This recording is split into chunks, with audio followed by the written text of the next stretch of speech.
श्री वक्रतुंड।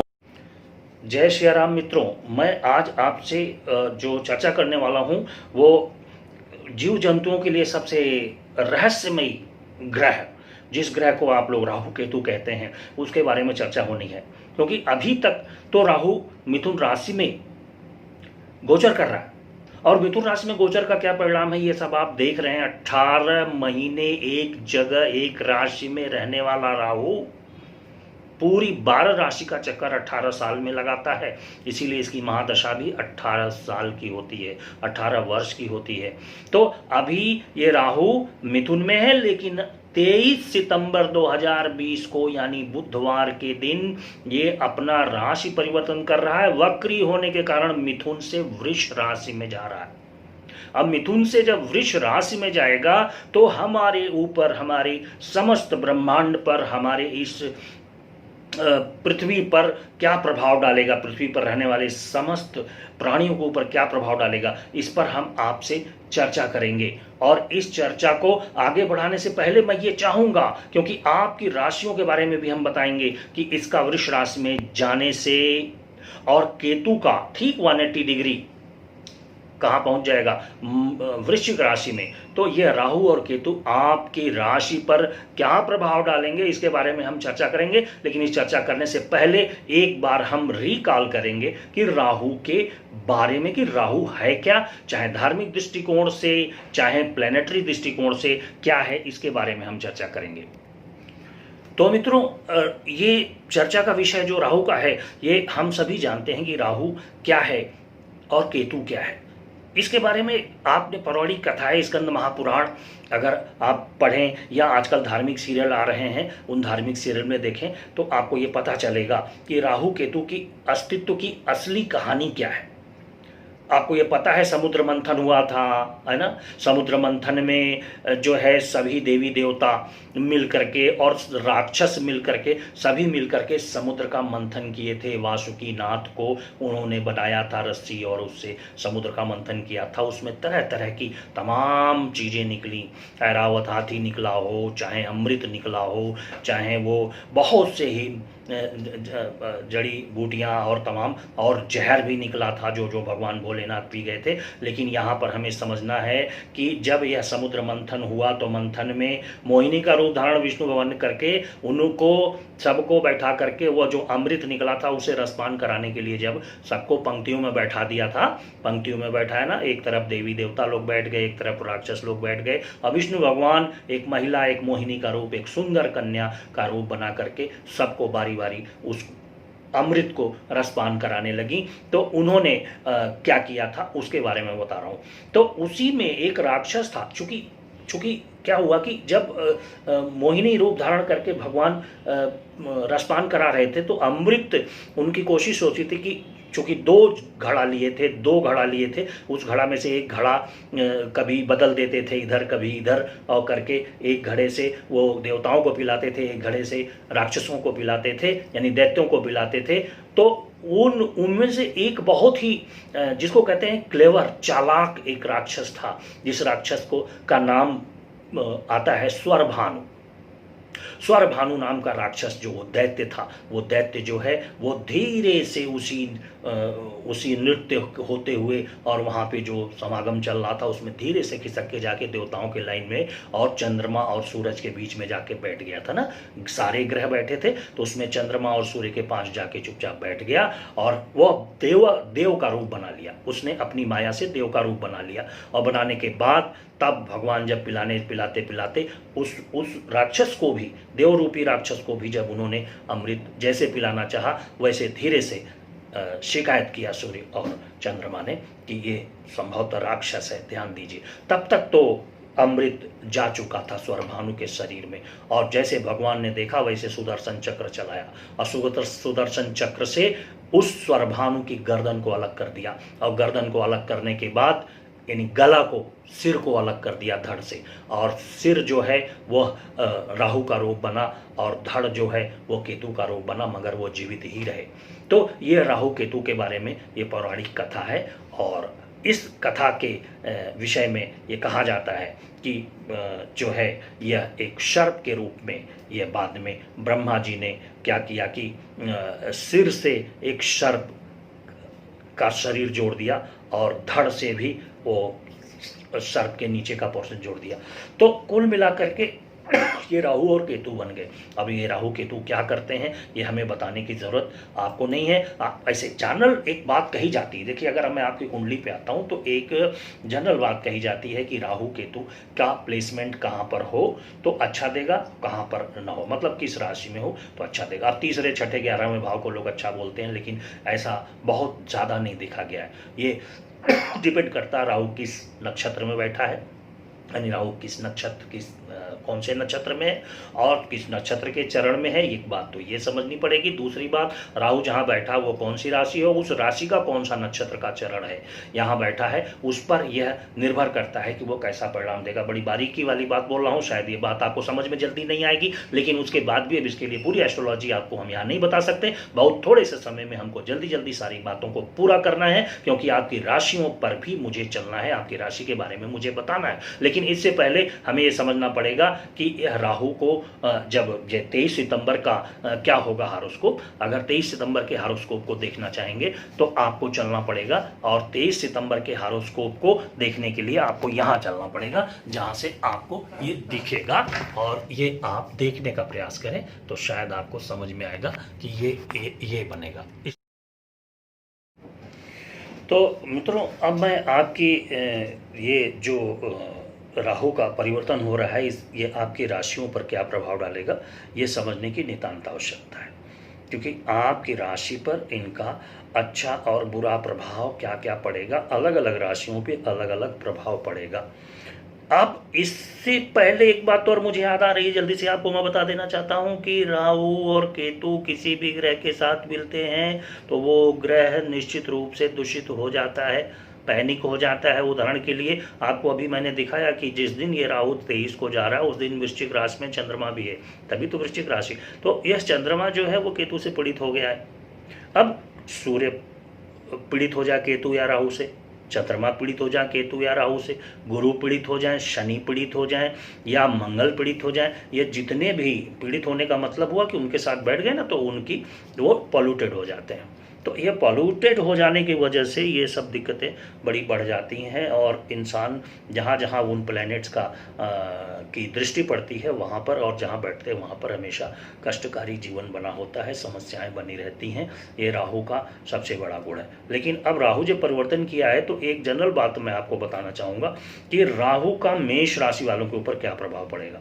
मेष राशि, देखिए आप खुद देखिए कि राहु वृष में है, तो मेष राशि मतलब कहाँ हुआ, मेष राशि से ठीक दूसरे भाव में राहु का गोचर होगा। दूसरा भाव किसका होता है, आमतौर से धन कुटुंब वाणी का कहा जाता है। धन कुटुंब यानी परिवार, और वाणी मतलब जबान, इसका कहा जाता है। तो राहु का परिवर्तन आपके लिए अच्छा नहीं है, थोड़ा इस बात का ध्यान रखना। राहु के परिवर्तन के कारण आपकी वाणी में कटुता आ सकती है, जिससे आपके परिवार में वाद विवाद होने के चांसेस बन सकते हैं, और वहीं आपकी धन की स्थिति भी खराब हो सकती है। इसमें कोई मतलब अतिशयोक्ति नहीं है। यह निर्भर करता है कि उस राहु को देखने वाला कोई और प्लैनेट आपके कुंडली में, जन्मकालीन कुंडली में कहाँ बैठा हुआ है, इस पर डिपेंड करता है। अगर बैठा होगा अच्छा प्लैनेट, शुभ ग्रह की दृष्टि पड़ेगी तो शायद इसमें थोड़ी कमी आएगी, लेकिन ऐसा जरूर होगा। आपके शत्रु जो होंगे ना, जो आपके गुप्त शत्रु हैं, जो आपके ऐसे लोग हैं, ये लोग परेशान कर सकते हैं। इसलिए राहु की स्थिति ऐसे बनने से आपको सावधान रहने की आवश्यकता है। अब वृष राशि पे आते हैं। जाहिर सी बात है, वृष राशि, वृष पे ही तो राहु बैठा हुआ है, तो वृष राशि वालों के लिए थोड़ा विचार करना होगा। वृष राशि यानी वृष खुद लग्न है, तो लग्न पर अगर राहु बैठा है तो राहु का परिवर्तन आपके लिए शुभ होगा, अच्छा होगा। और ऐसे भी कहा गया है कि राहु वृष में अच्छा होता है, केतु में अच्छा होता है, वृष में अच्छा होता है, और केतु जो है वृश्चिक में अच्छा होता है। इसी तरह से मिथुन और धनु में माना गया है, लेकिन ये एक संभावित बातें हैं जिनको बाद में समझेंगे। बस ये जान लीजिए कि वृष राशि वालों के लिए ये थोड़ा बेहतर होगा। बस अपनी ध्यान की आपको ये बात ध्यान रखनी है कि कोई भी काम आपको बहुत सोच समझ के अच्छे से करना है, और हर कार्य में आपको सफलता मिलने के चांसेस ज़्यादा हैं। इस समय आपका व्यक्तित्व भी बड़ा रहस्यमयी हो जाएगा। आपको लोग आपको कहते हैं ना समझ नहीं पाएंगे, आपको समझना बड़ा मुश्किल होगा। आपकी बुद्धि काफ़ी तीव्र होगी, तीक्ष्ण होगी, ये बात समझनी है। और इसी के साथ साथ आपका अगर संतान जो है ना, आपकी संतान को भी इससे फायदा होगा। अगर यहाँ पे बैठा है तो संतान को भी फायदा करेगा, ये बात समझने की जरूरत है। तो इस समय राहु का इस पोजीशन में बैठना आपके भाग्य को भी अच्छी तरह से जगाएगा, यानी शुभ समाचार भी मिल सकते हैं, अच्छे कार्य भी हो सकते हैं। अब आते हैं हम मिथुन राशि वालों के लिए। मिथुन, मिथुन यानी मिथुन 3 नंबर, 3 से ठीक पहले 2 नंबर, यानी 12वें भाव में। मिथुन से 12वें भाव में गोचर कर रहा है, यानी 12वां भाव मतलब व्यय भाव, वेस्ट भाव, स्पेंट जिसे कहते हैं। तो राहु का परिवर्तन आपके लिए थोड़ा अच्छा नहीं है, क्योंकि 12 में राहु बहुत अच्छे नहीं माने गए हैं। तो राहु के परिवर्तन से आपके खर्चों में वृद्धि होने वाली है। मिथुन राशि वाले ध्यान दें, आपके खर्चे में वृद्धि होने वाली है। इतना ही नहीं है, इस समय आपको परिवार से कहीं दूर भी जाना पड़ सकता है, ऐसा भी हो सकता है। तो आपको अपने सेहत और अपने शरीर का, यानी अपने सेहत का ध्यान रखने की ज़रूरत है। और कोई पुराना रोग अगर थोड़ा सा ऊपर नीचे हो जाए तो इसके लिए मेडिकल कंसल्टेंसी की ज़रूरत पड़ सकती है। कर्क राशि में आ जाइए। कर्क राशि का मतलब आपसे 13वें, आपसे 11वें भाव में ये गोचर करेगा। कर्क राशि वालों के लिए आपसे 11वें भाव में गोचर करेगा, और 11वां भाव आय का भाव माना जाता है। और हमेशा याद रखिए, मैंने कहा था कि राहु तीसरे, छठे और 11 में अच्छा फल देते हैं, तो 11 में अच्छा फल देंगे। सीधी बात है, कर्क राशि वालों के लिए अच्छा होगा, यानी कर्क राशि वालों के लिए ये शुभ होने वाला है, अच्छा होने वाला है। राहु के परिवर्तन से आप में जोश, आपके पराक्रम, इसकी वृद्धि होगी। हर कार्य में आपको अच्छा सफलता मिल सकती है, और आपके मन की सारी इच्छाएं पूरी हो सकती हैं। सिंह राशि के बारे में अगर हम चलें तो सिंह राशि, यानी सिंह राशि से 10वें भाव में गोचर कर रहा है, यानी कर्म क्षेत्र में गोचर कर रहा है। तो कर्म क्षेत्र में राहु गोचर कर रहा है, यानी 10वें भाव में। तो यहाँ पर आपको आपकी नौकरी में वृद्धि हो सकती है, आपके व्यवसाय में, आपके कार्य में वृद्धि हो सकती है, नए नए ऑर्डर मिल सकते हैं, सारी चीज़ें आपके लिए अच्छी हो सकती हैं। यानी यह समय आपके लिए अच्छा होगा। आपका जो आपसे ऊपर उच्चाधिकारी बैठा है वो आपका सहयोग करेगा, और यह सहयोग काफ़ी अच्छा होगा, यानी मान सम्मान में वृद्धि होगी। राहु आपके लिए, राहु का गोचर आपके लिए अत्यंत शुभ है, यह सिंह राशि वालों के लिए है। लेकिन इतना याद रखिएगा, जबान पे कंट्रोल रखिएगा, नहीं तो झगड़ा हो सकता है। झगड़ा हो जाए तो फिर मत कहिएगा। इसीलिए एक ने बड़ा ही जोक बना के बोला था कि ऐसी बानी बोलिए आपस में झगड़ा होए, ऐसी बानी बोलिए आपस में झगड़ा होए, और मुँह कतई मत खोलिए जो अपने से तगड़ा होए।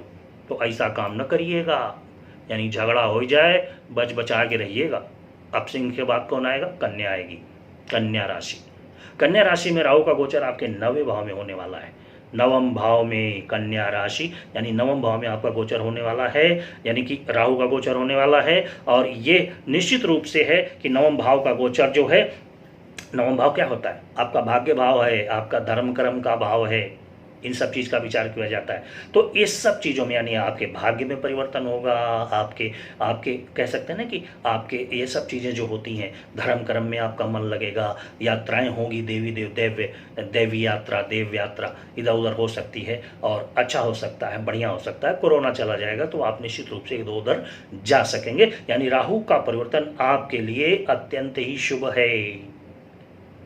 ठीक है, आपका प्रेजेंस ऑफ माइंड बहुत अच्छा रहेगा, आपका दिमाग बहुत तीक्ष्ण रहेगा, अच्छा काम करेंगे, और हर समस्या से आपकी समस्या आएंगी, ऐसी बात की नहीं आएंगी, लेकिन वो समस्याएं जो आएंगी वो आपकी ही सूझबूझ से वो निकल जाएंगी। बस एक ही चीज़ से आपको सावधान रहना है, और वो है क्या? आपके गुप्त शत्रु या आपके सामने वाला शत्रु, उससे सावधानी रखिएगा। अब आते हैं आपके अगली बार, कन्या के बाद तुला राशि आएगी। तुला राशि, तुला का मतलब हो गया कि तुला राशि वालों का से तुला से 8वें भाव में गोचर करेगा। तो तुला से 8वें भाव में गोचर करने का मतलब क्या हुआ? ये ठीक नहीं है। तुला राशि वालों के लिए राहु का परिवर्तन 18 महीने के लिए ठीक नहीं है। संपर्क करो किसी ज्योतिषाचार्य से। तो ये आपके लिए ठीक नहीं है, ये आपके लिए थोड़ा हर जगह खर्चीला बन सकता है। ठीक है, आप व्यसन में, है ना, व्यसन समझते हैं ना, व्यसन में आप जा सकते हैं। आप तमाम तरह के, है ना, शराबी कबाबी जिसे कहते हैं, अन्यथा मत लीजिए। मतलब ऐसा योग बन जाता है, इंसान इतना परेशान हो जाता है कि मजनू बन जाता है, यानी आपकी समस्याएं बढ़ सकती हैं। आपकी वाणी तो कटु हो ही जाएगी, इसमें दो रानी, चोट चपेट का खतरा हो ही जाएगा। अचानक चोट चपेट, वो नहीं कि पहले से सावधानी से कि मालूम है कि भैया सजग रहो ना, आराम से जा रहे हैं, अचानक भाड़ से हो गया कहानी। नहा रहे हैं बाथरूम में, पता चला साबुन पे पैर रख दिए, साबुन पे। जय सिया राम। जा रहे हैं गाड़ी, पता चला एकदम से मोबाइल आया, देखने लगे, बाढ़ से भिड़ गए। कुछ भी हो सकता है। तो आपको यह बात ध्यान रखनी है, आपका समय ठीक नहीं चल सकता है। आपके धन की हानि की भी बात करता है। तुला के बाद वृश्चिक पे आ जाइए। वृश्चिक का मतलब आपसे 7वें भाव में, और 7वां भाव वैवाहिक जीवन को बोलते हैं। आप लोग ये तो मार सब देख कुंडली में सब जान गए आप लोग। तो ये 7वां भाव में गोचर करेगा, और 7वें भाव में गोचर करने का मतलब क्या हुआ? ठीक ठाक रहेगा। 7th हाउस में गोचर करेगा, बहुत खराब नहीं होगा, ठीक ठाक रहेगा। थोड़ा इस बात का ध्यान देना है कि वैवाहिक जीवन में जो होता है ना वो तू मैं, तो वो तू मैं में थोड़ा एक ठंडा रहे, एक गर्म रहे। दोनों गर्म हो गए समझ लो कि फिर बत्ती गुल हुई। तो इसका ध्यान रहेगा। और बाकी आपकी इनकम बढ़ेगी, लेकिन आपको उसके लिए परिश्रम करना होगा, मेहनत करना होगा। जो आपके ये जो सहयोगी लोग हैं ना, पार्टनरशिप जिसे कहते हैं, उनसे सावधान रहने की ज़रूरत पड़ेगी। ये है वृश्चिक राशि की कहानी। और अब आते हैं धनु राशि पे। धनु से ठीक 6ठे भाव में गोचर करेगा कौन? पूरी रामायण होगी सीता की मैं राहु रहीन पता ही नहीं। अरे राहु तो धनु राशि से 6ठे भाव में गोचर करेगा। तो 6ठे भाव रोग और शत्रुओं का घर माना जाता है। तो रोग, शत्रु, यह सब राशि का परिवर्तन आपके लिए सामान्य रहेगा। राहु के परिवर्तन कारण आप अपने शत्रुओं को पराजित करने में सफल होंगे। 6ठे भाव में राहु गोचर करेगा। इस समय राहु आपके सामने क्या होगा? राहु के रहने से आपके सामने शत्रु के आने की हिम्मत नहीं होगी। ठीक है। और नौकरी चाकरी वाले जो हैं वो थोड़ा सा सजग रहें, नहीं तो बस समझ लो छटाई शुरू है, छटनी शुरू है। क्योंकि आपके खिलाफ अगले महीने में अभिनय से शुरू है जो ये सब है ना, वो षड्यंत्र रचने वाले। तिर्या चरित्रम दैव्य न जानश, ये जो षड्यंत्र रच रहे हैं ये आपकी कहानी को बेड़ा गर्क कर सकते हैं। आज जान लो कौन? आपके सहयोगी, जिनके साथ चाय पी लो, समोसा खा लो, वही, समझ रहे हैं? और आपके जो बहुत करीबी होंगे ना, वो आपको नुकसान पहुंचा सकते हैं। ये अब आप समझो, आपको आपका नुकसान पहुंचा सकते हैं। अब आ जाए मकर राशि पे। चलो मकर पे। तो मकर राशि में क्या होगा? आपके 5वें भाव में गोचर करेगा। 5वां भाव संतान के लिए माना जाता है ना, आपके प्रेम के लिए माना जाता है, जिससे आपका प्रेम है उसका माना जाता है, संतान का माना जाता है। तो ये 5वें भाव में रहने पर संतान के लिए अच्छा ही होगा, बढ़िया होगा, उसके लिए कोई परेशान होने की जरूरत नहीं है। संतान की तरफ से कोई शुभ संकेत भी आ सकते हैं, शुभ समाचार मिल सकता है, यानी कि और जो लोग प्रेम संबंध में, उनके प्रेम संबंध जो टूटने वाले थे वो भी बन सकते हैं। तो आपके लिए काफ़ी समय ठीक रहेगा, अच्छा रहेगा। और जो आपके पार्टनर वोटनर थे या पार्टनर हैं, उनसे कोई लड़ाई झगड़ा चल रहा है तो वो भी समझौता हो जाएगा, ठीक ठाक जाएगा। तो मकर राशि वालों के लिए भी ठीक ही ठाक है, कोई बहुत बड़ी बात नहीं है। आ जाए कुंभ पे। कुंभ राशि आपकी कुंभ राशि। अच्छा, तो कुंभ राशि वालों के लिए आप समझ लीजिए आपसे 4थे भाव में गोचर करेगा। 4था भाव किसका माना जाता है? अरे एक शब्द में जान लीजिए, वैसे तो एक भाव के सैकड़ों मीनिंग होती है। तो 4था भाव जो है वो आपके सुख भाव को माना जाता है, आपके माता के भाव को माना जाता है। तो जाहिर सी बात है 4थे भाव में आएगा ना, गड़बड़ करेगा भैया, जान लो। 4थे भाव का राहु ठीक नहीं होता। ठीक है। तो आपका मन बेचैन रहेगा, माता की तबीयत खराब हो सकती है, अनेक कष्टों का सामना, अनेक कष्ट टाइप सामना कर, और कुल मिलाकर के इस तरीके। दूसरी बात, कोई भी अवैध कार्य, गैर कानूनी कार्य वगैरह ये सब चीज़ें में आप फंस सकते हैं। तो थोड़ा समझ के जो टैक्स वैक्स भरना है, GST भरना है, इनकम टैक्स भरना है, ये सब चीज़ों को बहुत सोच समझ के करिएगा और बैठ करके भरवाइएगा, वरना CA जो है वो काम लगा सकता है।